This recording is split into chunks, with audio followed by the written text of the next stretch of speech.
Hello, sensible people, and welcome back to Making Sense with Dr. Nichols. I'm Dr. Jason Nichols here on the Other Underground Railroad Tour Productions, and today I want to talk about medical racism. Now, Dr. Ralph Northam is deeply embroiled in a controversy over blackface in his medical school yearbook from 1984.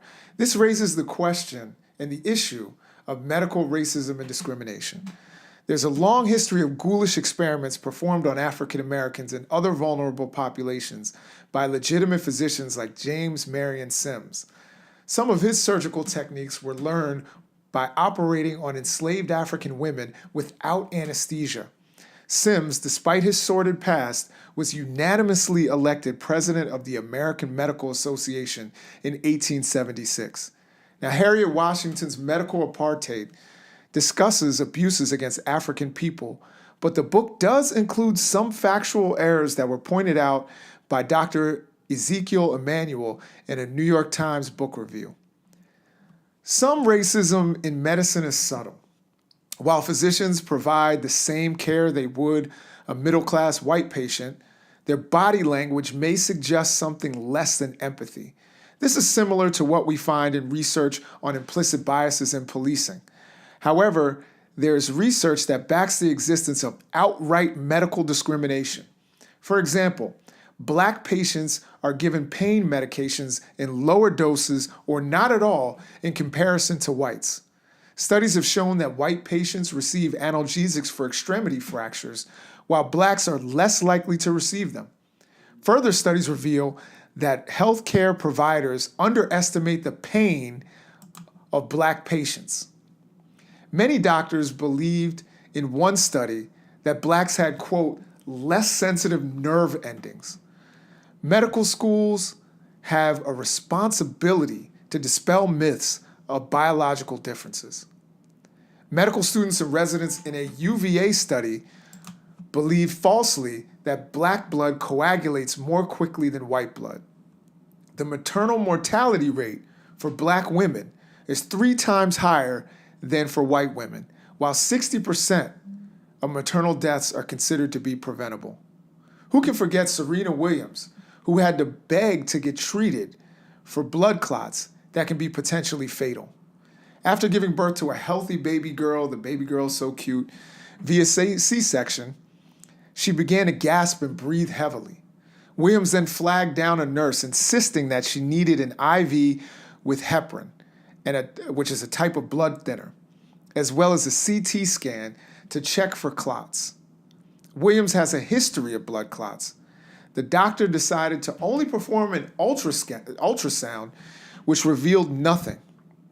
Williams protested and demanded a CT scan with a heparin drip.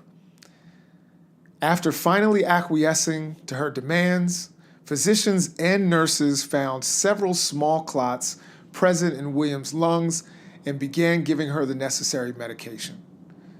Now, more tragically, Shalon Irving, a lieutenant commander with the U.S. Public Health Service, died a few days after giving birth to a baby girl. It is believed that the nurses did not take her blood pressure symptoms seriously enough. And now, there's a child being raised without a mother. A study published in the Journal of Experimental Social Psychology found that black women are less likely to be heard in conversation, and medical professionals are no more likely to listen to black women's concerns. Black women are often not heard, taken seriously, or treated with the urgency that their medical conditions deserve. Now, if a millionaire athlete and a healthcare professional are not being paid attention to, imagine working class black women, many of whom may not know what heparin is or be familiar with certain medications or treatments. So here on Making Sense TV, we're solution-minded, and we've come up with a couple of solutions to fix the medical racism and discrimination problem we have in this country. Firstly, we need more black healthcare professionals to establish trust between physicians and patients. We know that trust has been fractured, and many of you are probably familiar with Tuskegee and other experiments that have made black people less trusting of healthcare professionals. We need to mend that trust by bringing people from African American communities. Healthcare providers need to be trained about race and racial myths. We can't have doctors and nurses running around believing that Black people have less sensitive nerve endings. And lastly, doctors need implicit bias training, similar to what has been proposed to be provided to law enforcement. Now, if you like this video, please subscribe to my channel here on YouTube. Follow me on Twitter at RealDocSeuss, that is at RealDocSoos, or look me up on Facebook under Jason Nichols. I look forward to dialoguing with you and making some sense.